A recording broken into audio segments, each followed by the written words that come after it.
Hi, it's Saturday, March 1st. This is Eric, and I'm back with a video. And I'm going to talk about what happened in Washington, D.C. with Zelensky and Trump. I had actually written an article about this, which I'm posting below, called The Tragedy of Ukraine.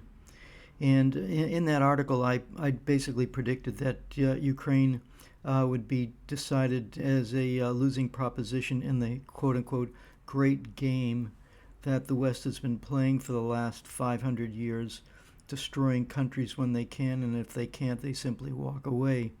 That's exactly what's happened. So people say, there's various, commentators have different ideas about what actually happened in Washington.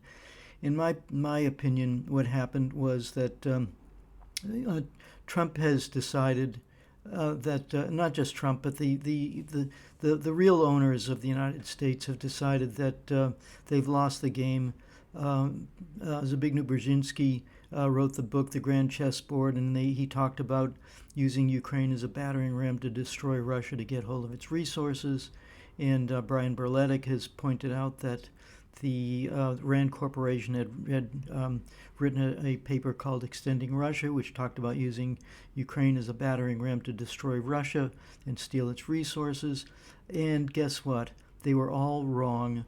Russia proved them wrong. And so now they're having to deal with the mess that they created.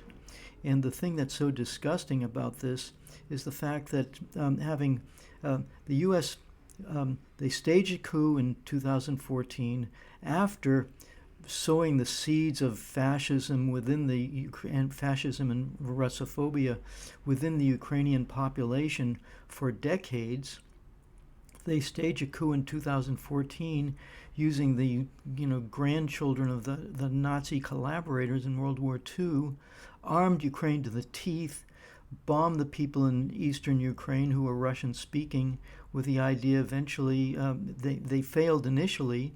They negotiated the Minsk agreements that Vladimir Putin was begged to do by Angela Merkel when Angela Merkel realized that the Ukrainian the opposition, that is the people who opposed that coup, were going to defeat the Azov battalion and the Nazis who were causing the trouble that the West had basically employed to do this. So 8 years go by, the Ukraine military is built up. Trump uh, bragged about supplying Ukraine with weapons. And now he's saying the war would never have started if I had been president. He's lying through his teeth. It's just all ridiculous. And now there's the Washington political class is realizing that they've lost the game, and the Europeans, who are completely clueless, are still playing this stupid game, which they refuse to admit that they've lost, but they keep playing it anyway, and they're just gonna find out what happens to them. Europe had a pretty decent civilization. Granted, it was based on plunder of all the colonies that they wrecked during this 500-year horror show of the West against the rest. But in any case, they're losing their power. The Americans thought that they could take Russia down because Russia has a lot of resources. Wall Street needs those resources collateral to leverage in order to keep the stock market afloat, and they've lost the game. So that's what's happened. And now Trump, heartless businessman that he is, has decided to cut his losses. He said it openly. He said, we can spend our money on other things. Like what kinds of other things? As I wrote a letter to the Trump White House, I said, let's talk about some other things like mass transit or fixing the broken down New York subway system and their plumbing, which is leaking and old and decrepit, and like much of the infrastructure in the United States. They could be using their money for that. Instead, they just pump money into the military, and they go around bullying countries. This got to stop.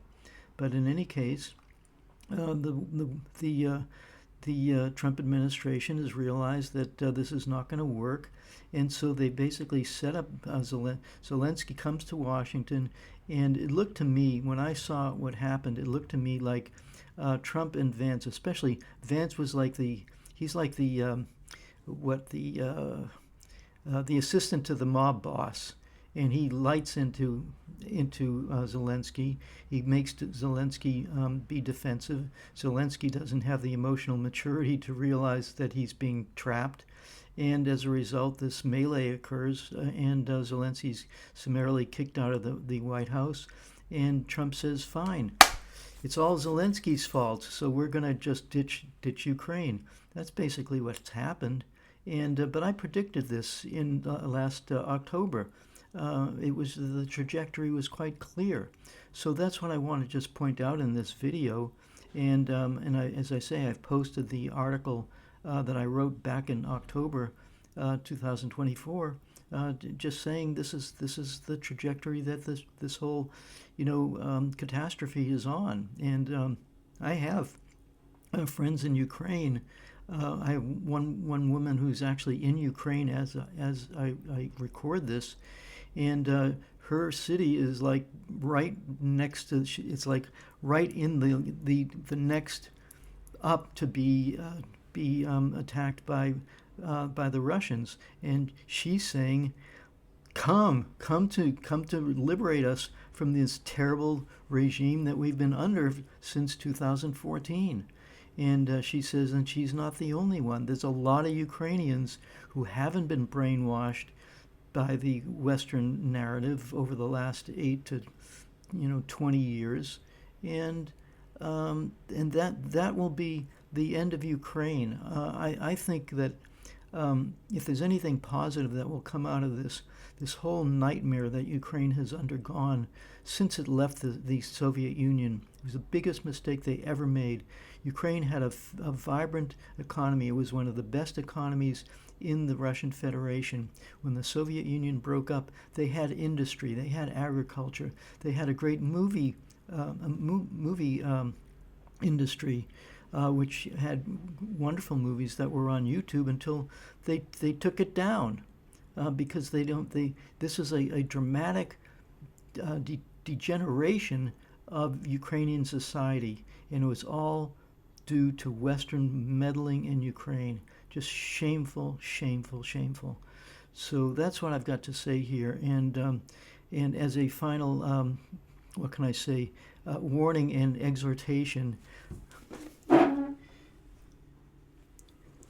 question everything. Go to my page where you can buy a Question Everything T-shirt, wear it, and when people see you, you can say to them, "Question everything." That's the motto that we have to be saying every day, every single day, to our friends and family and everybody we meet. We've been in a bullshit society for too long, just swallowing what the mainstream media says and not questioning it. We gotta question.